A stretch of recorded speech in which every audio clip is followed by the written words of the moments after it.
नमस्कार, मैं रमेश कुमार आज आप लोगों के समक्ष कहानी के बारे में जानकारी लेकर प्रस्तुत हुआ हूँ। आज हम जानेंगे कि कहानी क्या होती है और कहानी का इतिहास क्या है, कहानी के मुख्य तत्व क्या है।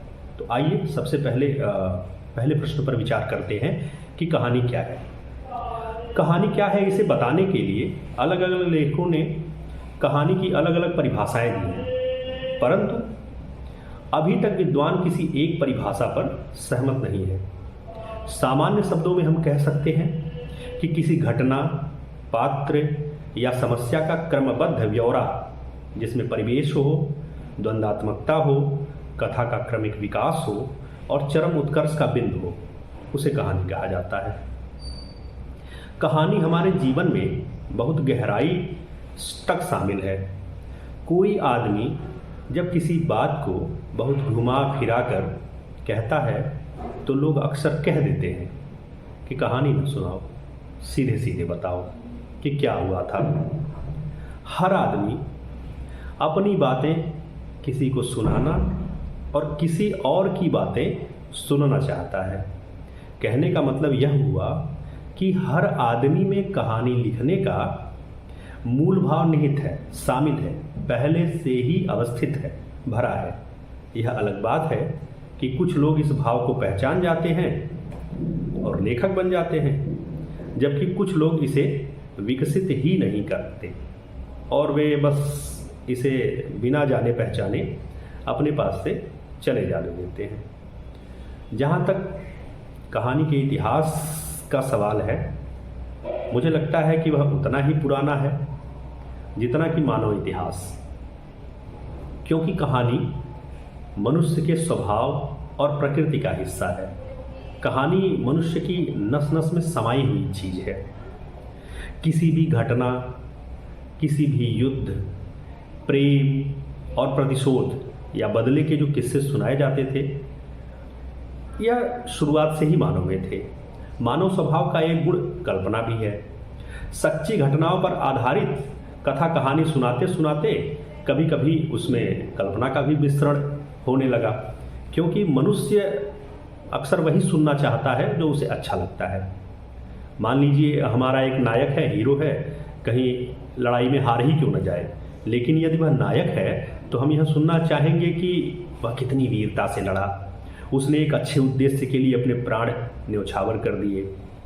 नायक की वीरता का अच्छा बखान करने वाले जो कथावाचक होते हैं, जो कहानी कहने वाले होते हैं, तो सुनने वाले ऐसे लोगों की खूब प्रशंसा करते हैं और उसे इनाम भी देते हैं। अब कथावाचक भी इनाम के लालच में और अपनी प्रशंसा के लालच में जो सुनने वाले हैं उनकी आवश्यकता के अनुसार अपनी कल्पना के माध्यम से नायक के गुणों का बखान ही करता है। और शुरुआत से हम देखते हैं कि जो नायक हैं वह उसकी बड़ाई की ही कहानियाँ आई। मौखिक कहानी की परंपरा हमारे देश में बहुत पुरानी है। देश के कई भागों में और विशेष रूप से राजस्थान के इलाकों में प्रचलित है। मौखिक कहानियाँ खूब कही जाती हैं वहाँ पर। प्राचीन काल में मौखिक कहानियों की लोकप्रियता इसलिए भी थी कि इससे बड़ा संचार का कोई माध्यम नहीं था। संचार की बातें भी इसी के कारण होती थी। इस कारण शिक्षा देने के लिए भी कहानी की विधा का प्रयोग किया गया। जैसे आप पंचतंत्र की कहानियाँ पढ़ते हैं जो लिखी गई थी और बहुत शिक्षाप्रद थी और वो लोगों को शिक्षित करने के कार्य में आती थी। साथ ही जो धर्म प्रचार शुरू हुआ वह भी कहानियों के माध्यम से किया गया। तो ये हुई कहानी की बात। आइए अब बात करते हैं कहानी के तत्वों के बारे में कि एक कहानी में कौन कौन सी चीज़ें आवश्यक हैं। तो कहानी का केंद्रीय बिंदु होता है कथानक। कथानक क्या है? कहानी का वह संक्षिप्त रूप जिसमें प्रारंभ से अंत तक कहानी की सभी घटनाओं और पात्रों का उल्लेख किया गया हो। उदाहरण के लिए प्रेमचंद की एक कहानी है कफन, जो लगभग 10 से 12 पृष्ठों की कहानी है, लेकिन इसका कथानक 10 से 12 पंक्तियों में भी लिखा जा सकता है। जैसे घीसू और माधव गांव के दो गरीब और आलसी किसान हैं। बुधिया माधव की पत्नी है और वह प्रसव पीड़ा से कोठरी के अंदर तड़प रही है। कोठरी के बाहर घीसू और माधव अलाव जो ठंडी के मौसम में तापते हैं उसमें आलू भूनकर खाने की तैयारी कर रहे हैं। बुधिया प्रसव पीड़ा से मर जाती है। पर दोनों में से कोई उनके पास जाता नहीं है। दोनों के पास उसका कफन खरीदने के पैसे नहीं हैं, इसलिए वे गांव के जमींदार के पास पैसे मांगने जाते हैं। जमींदार पैसे दे देता है। गांव के दूसरे जो धनी लोग हैं वो भी उसे पैसे दे देते हैं। घीसू और माधव कफन खरीदने बाजार में जाते हैं, पर कफन खरीदने की बजाय वह उन पैसों की शराब पीते हैं और नशे में मदहोश होकर गाना गाते हुए उसी शराब घर में मदिरालय में गिर पड़ते हैं। यह कफन कहानी का कथानक है। यह कहा जा सकता है कि कथानक कहानी का प्रारंभिक नक्शा होता है जिस पर कहानी बनती है। ठीक वैसे ही जैसे कोई घर या मकान बनाने के लिए उससे पहले एक बहुत प्रारंभिक नक्शा कागज पर तैयार किया जाता है, यानी नक्शा पहले कागज पर तैयार किया जाता है, फिर उसी के आधार पर घर बनाया जाता है। तो कथानक भी एक तरह से वही नक्शा है जिसके आधार पर कहानी तैयार होती है। कहानी का कथानक आमतौर पर कहानीकार के मन में किसी घटना, जानकारी, अनुभव या कल्पना के कारण आता है। कभी कहानीकार की जानकारी में पूरा कथानक आता है तो कभी कथानक का एक सूत्र आता है, केवल एक छोटा सा प्रसंग, या कोई ऐसा पात्र कलाकार को आकर्षित करता है, कहानीकार को आकर्षित करता है, जिसके लिए जो है वो कहानीकार बाद में कहानी लिखने जाता है और उसी के बारे में कहानी को विस्तार देने में जुट जाता है। अब विस्तार देने का काम कैसे होगा, ये कल्पना के आधार पर किया जाता है। लेकिन यह भी समझना बहुत जरूरी है कि कहानीकार की जो कल्पना होती है वह कोरी नहीं होती है, यानी केवल कल्पना नहीं होती है। ऐसी कल्पना नहीं होती है कि जो संभव ही ना हो, बल्कि कल्पना ऐसी होती है जो संभव हो। तो कल्पना के विस्तार के लिए लेखक के पास जो सूत्र होता है उसी के माध्यम से कल्पना आगे बढ़ती है, यानी जो कथानक होता है उससे मिलजुल करके ही कल्पना के द्वारा कहानी आगे बढ़ती है। यह सूत्र जो है वो लेखक को एक परिवेश देता है, वातावरण देता है, पात्र देता है, समस्याएं देता है, और इनके आधार पर लेखक संभावनाओं पर विचार करता है कि आगे क्या हो सकता है, और एक ऐसा काल्पनिक ढांचा तैयार करता है जो संभावित हो, यानी जिसकी संभावना हो सकती हो और लेखक के उद्देश्यों से मेल खाता हो, यानी लेखक जो कहानी जिस लिए लिख रहा है उससे मिलता जुलता हो। उदाहरण के लिए कोई एक लेखक है, वह अस्पताल के बाहर एक मरीज को देखता है, जानकारी प्राप्त करता है कि यह मरीज पिछले सप्ताह से लगातार आ रहा है, पर अभी तक उसे यह मौका नहीं मिला कि वह डॉक्टर को दिखा सके। अब इस जानकारी के बाद लेखक की कल्पना अस्पताल, वहाँ की व्यवस्था, पात्रों आदि की गतिविधियों पर केंद्रित हो जाएगी कि ये सब किस दिशा में कार्य कर रहे हैं। इसके साथ ही वह अपना उद्देश्य भी तय कर लेगा कि क्या वह अस्पताल केंद्रित कहानी लिखना चाहता है या वह केवल आपकी पीड़ा को अपने तक ही सीमित रखेगा, अपने लिए लिखना चाहता है, या वह इस मानवीय त्रासदी को, इस परेशानी को वर्तमान सामाजिक और राजनीतिक परिस्थितियों से जोड़कर आगे का कथानक तैयार कर लेता है। यह कथाकार तय करता है कि उसे कहानी का उद्देश्य क्या बनाना है। आमतौर पर कथानक में प्रारंभ, मध्य और अंत अर्थात पूरा स्वरूप होता है।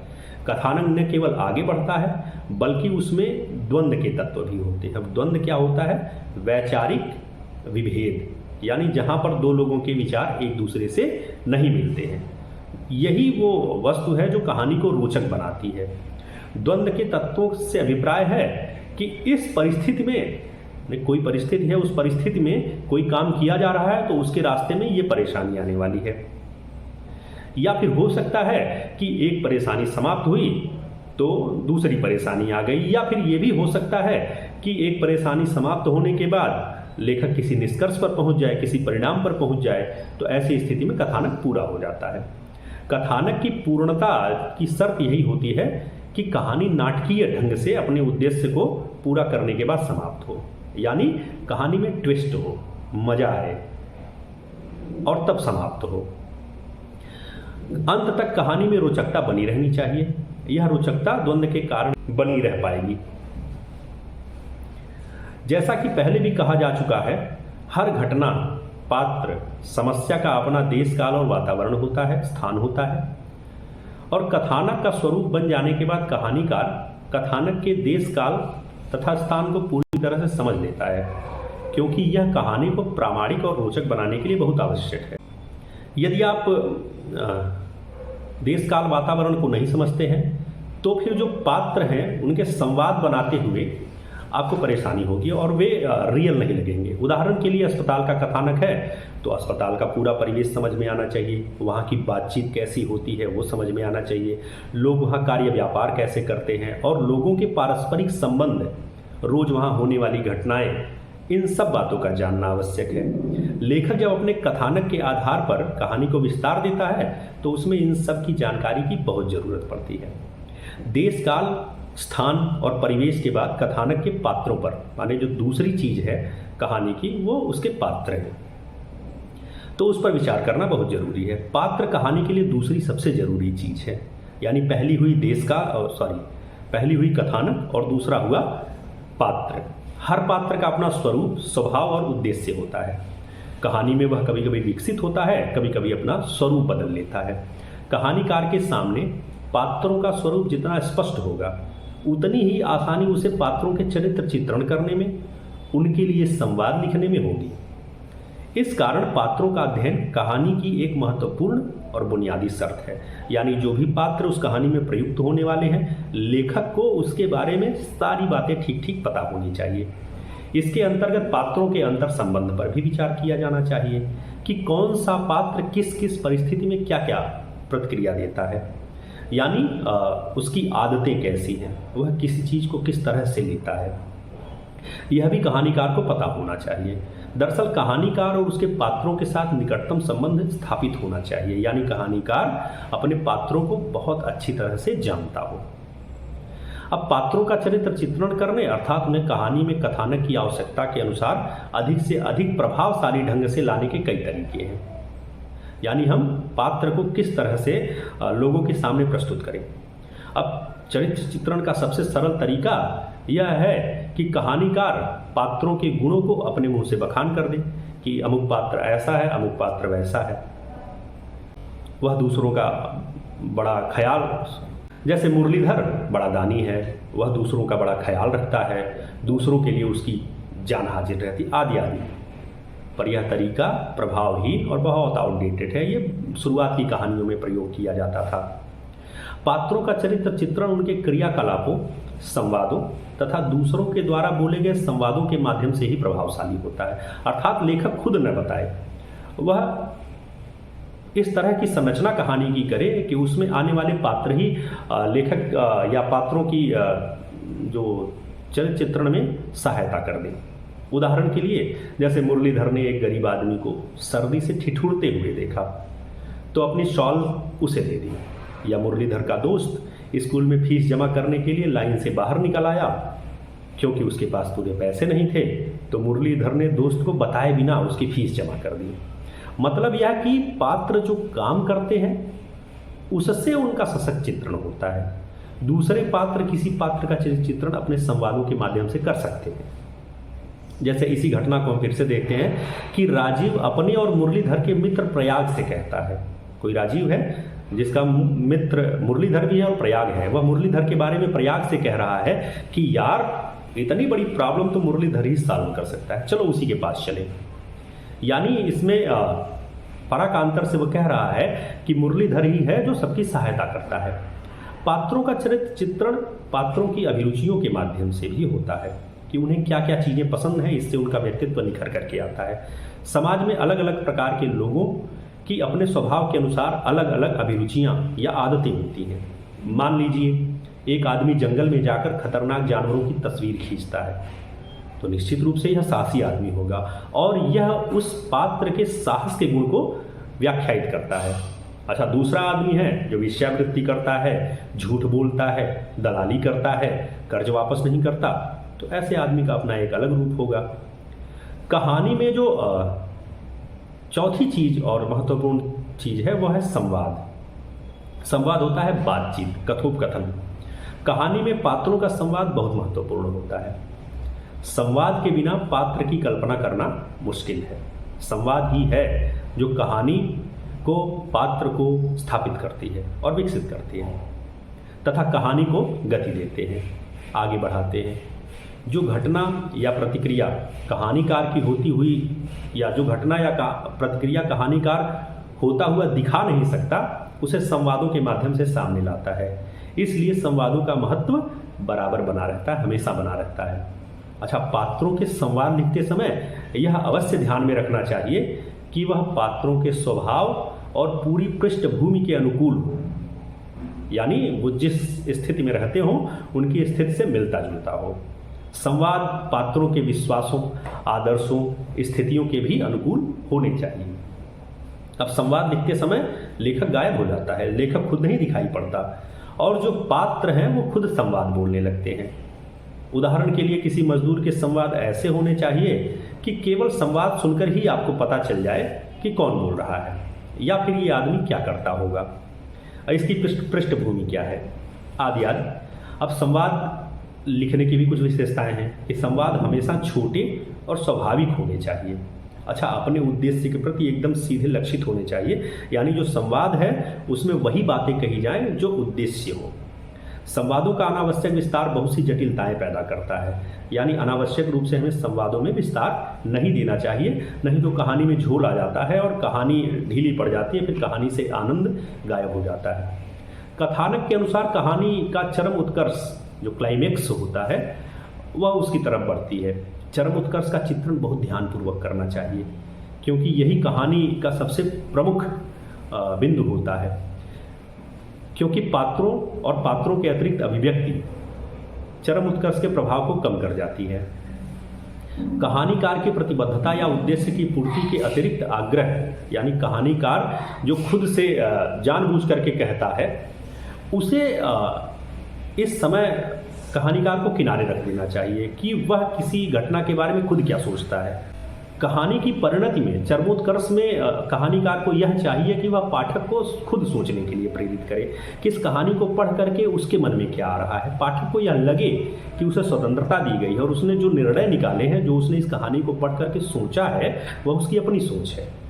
पहले भी संकेत दिया गया है कि कथानक के बुनियादी तत्वों में द्वंद्व का महत्व बहुत अधिक है, यानी विचार विमर्श का बहुत अधिक महत्व है। द्वंद्व ही कथानक को आगे बढ़ाता है।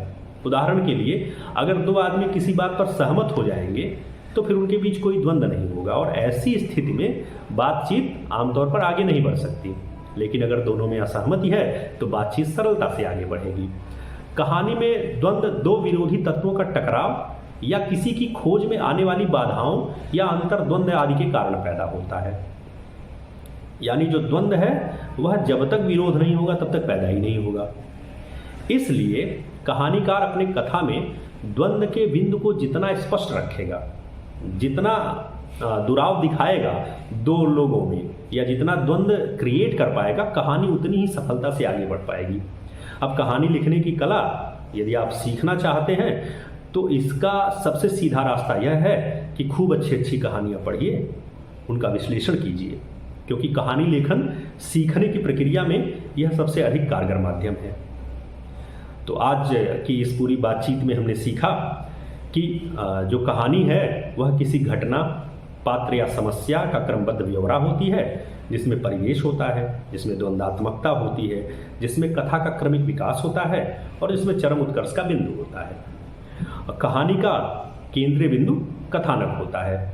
कहानी का कथानक आमतौर पर कहानीकार के मन में किसी घटना, जानकारी, अनुभव या कल्पना के कारण आता है। यह दूसरा बिंदु है कथानक। तीसरी बात हमने सीखी कि कहानी को प्रामाणिक और रोचक बनाने के लिए देश काल, वातावरण तथा स्थान का ध्यान रखना आवश्यक होता है।